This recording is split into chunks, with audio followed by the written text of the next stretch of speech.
La tension monte au Proche-Orient autour des menaces de l'Iran d'attaquer Israël. Oui, menace d'attaque crédible et réelle, c'est ce qu'affirme ce soir un porte-parole de la Maison-Blanche qui refuse de donner davantage de détails sur le moment ou les cibles.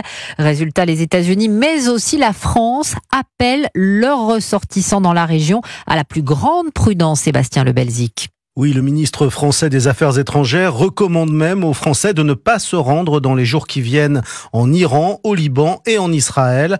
Il rappelle également les familles des diplomates français à Téhéran, c'est dire le degré de tension, alors que pour la première fois, l'État hébreu redoute que la République islamique tire à partir de son territoire des missiles balistiques ou des drones suicides vers Israël.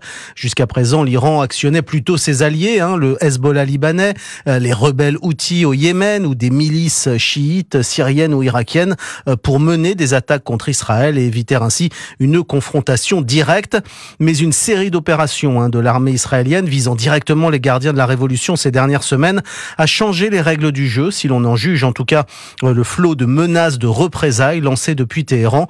C'est surtout le risque d'escalade qui inquiète, puisque Tsahal dispose de toute une panoplie d'armes qui pourraient être utilisées contre l'Iran, y compris en visant des sites nucléaires.